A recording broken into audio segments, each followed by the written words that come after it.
Assalamualaikum warahmatullahi wabarakatuh. Perkenalkan nama saya Via Fahna Azka dengan NIM 2214119. Saya dari program studi ekonomi syariah kelas A semester 4. Video ini bertujuan untuk memenuhi tugas ujian akhir semester mata kuliah statistik inferensial. Berikut presentasinya. Pengaruh luas panen dan produktivitas padi terhadap produksi padi di Sumatera di Provinsi Sumatera Selatan tahun 2023. Baik, nah, pertanian padi itu merupakan sektor yang perannya sangat penting dalam ekonomi dan ketahanan pangan Indonesia. Yang mana Indonesia ini merupakan komoditas utamanya atau bahan pokoknya itu adalah padi atau beras. Nah, di Provinsi Sumatera Selatan ini ikut andil dalam ketahanan pangan Indonesia, yang mana provinsi ini merupakan salah satu penghasil padi terbesar di Indonesia, yaitu berada pada urutan kelima setelah Sulawesi Selatan. Nah, untuk terus berada pada posisi produsen padi terbesar di Indonesia, maka dari itu perlu adanya penelitian untuk memahami faktor-faktor apa saja yang dapat mempengaruhi produksi padi. Nah, pengaruh luas panen dan produktivitas padi sangat penting dalam menentukan produksi padi secara keseluruhan, di mana Provinsi Sumatera Selatan pada tahun 2023 memiliki luas panen yang sangat besar dan produktivitasnya tinggi. Nah, provinsi ini juga mampu mencapai target produksi padi yang signifikan, memberikan kontribusi yang besar terhadap suplai beras nasional. Nah, faktor-faktor apa saja sih sebenarnya yang mempengaruhi produksi padi guna meningkatkan volume produksi? Penelitian ini fokus untuk meneliti apakah luas panen dapat berpengaruh terhadap produksi padi dan produktivitas padi juga apakah berpengaruh terhadap produksi padi pada Provinsi Sumatera Selatan tahun 2023. Nah, sebelum itu kita harus mengenal variabel dari penelitian ini. Yang pertama itu adalah luas panen. Luas panen itu adalah ukuran dari area lahan tempat padi ditanam dan dipanen untuk dihasilkan menjadi gabah. Kemudian produktivitas padi adalah ukuran efisiensi dari produksi gabah per unit luas panen yang ditanami. Sedangkan produksi padi merupakan total hasil gabah yang dihasilkan dari luas panen tertentu. Penelitian terdahulu, nah menurut Eka Putri pada tahun 2008 dengan judul penelitiannya itu adalah pengaruh luas panen terhadap produksi tanaman pangan dan perkebunan di Kalimantan Timur. Nah, luas panen padi itu merupakan faktor yang dapat berpengaruh secara signifikan terhadap produksi padi di Kalimantan Timur. Jadi, pada penelitian yang dilakukan oleh Eka Putri di tahun 2008, ternyata luas panen itu merupakan faktor yang berpengaruh pada produksi padi. Nah, penelitian ada penelitian lain yang lebih baru yaitu pada Nubun, yaitu penelitiannya Nubun dan Yuliawati tahun 2022 dengan judul Pengaruh Luas Panen Padi, Produktivitas, Jumlah Penduduk dan Curah Hujan terhadap Ketahanan Pangan di Provinsi Jawa Tengah. Nah, pada penelitian ini menunjukkan bahwa produktivitas padi atau hasil per hektar juga memainkan peran penting atau berpengaruh pada total produksi padi. Nah, penelitian yang digunakan ini menggunakan metode pendekatan kuantitatif yang mana banyak sekali angka-angka yang ada pada penelitian ini ya. Dan dengan metode analisis regresi linear berganda, data yang digunakan itu adalah data sekunder yang diperoleh dari Badan Pusat Statistik di Provinsi Sumatera Selatan. Nah, indikator variabelnya itu elemennya ada produksi padi sebagai variabel terikat dan luas panen sebagai variabel bebas pertama dan produktivitas padi sebagai variabel bebas kedua. Dengan produksi padi satuannya itu adalah ton yang mana total produksi padi di Provinsi Sumatera Selatan, dan luas panen satuannya itu hektar yang mana total luas panen padi dan juga produktivitas padi itu satuannya hektar per ton yang mana jumlah padi yang dihasilkan per hektar lahan panen. Nah, populasi dan sampel. Nah, populasi dalam penelitian ini adalah seluruh area pertanian padi di Provinsi Sumatera Selatan, dan sampel yang digunakan adalah data pertanian dari setiap kabupaten dan kota di Provinsi Sumatera Selatan yang mampu memberikan informasi tentang luas panen yang ditanami padi dan produktivitas padi yang dicapai dan dihasilkan dan hasil produksi padi tahun 2023. Teknik analisis datanya itu data dikumpulkan dan dianalisis menggunakan teknik statistik, yaitu berupa analisis regresi linear berganda. Nah, data yang diolah dan juga dianalisis itu menggunakan Microsoft Excel tahun 2016. Bagian selanjutnya adalah hasil dan analisis. Jadi, data produksi padi, luas panen, dan produktivitas padi menurut kabupaten dan kota di Provinsi Sumatera Selatan dikumpulkan, lalu kemudian dianalisis menggunakan regresi linear berganda. Di samping kanan itu merupakan hasil analisisnya, yaitu intercept, luas panen hektar, produktivitas padi, itu ada koefisiennya, yang mana koefisien ini bisa dimasukkan ke persamaan regresi untuk memprediksi produksi padi di Provinsi Sumatera Selatan. Jadi persamaan regresinya yaitu adalah Y topi atau Y prediksi sama dengan min 230.227,1299 ditambah 5,341344 X1 ditambah 4603,58 X2, yang mana persamaan regresi ini akan dimasukkan dan juga untuk memprediksi gitu, prediksi produksi padinya. Nah, ini merupakan tabel prediksi padinya di kolom keempat. Nah, itu ada prediksi produksi padi ton. Nah, itu didapatkan dari regresi linear berganda ya, didapatkan dari regresi pada Microsoft Excel.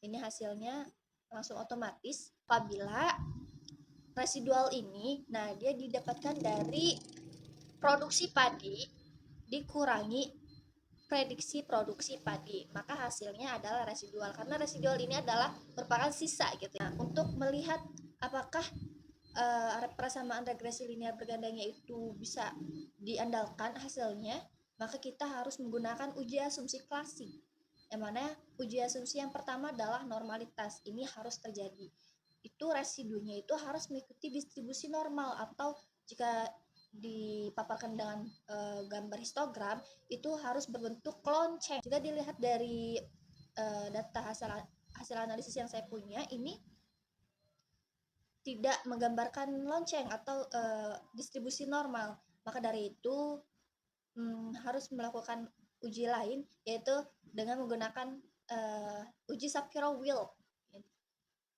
Di Microsoft Excel tidak ada, tapi bisa di download dulu di Google, lalu kemudian di add-ins di Microsoft-nya. Berdasarkan uji Shapiro-Wilk yang saya punya, ternyata nilai P-nya itu lebih besar dari tingkat signifikansi, yaitu 0,26 lebih besar dari 0,05. Jadi artinya kita gagal menolak hipotesis 0 yang menyatakan bahwa residu berdistribusi normal. Nah, artinya asumsi normalitas residu terpenuhi. Asumsi yang kedua adalah linearitas, yang mana setiap variabel bebas dan variabel terikatnya itu harus linear, hubungannya harus lurus. Seperti pada gambar luas panen versus produksi padi atau X1 versus Y ini, ternyata lihat, jika dilihat dari titik-titiknya itu datanya mengikuti garis lurus, artinya luas panen versus produksi padi itu mengikuti linear, kelihatan linear gitu ya, artinya asumsi terpenuhi.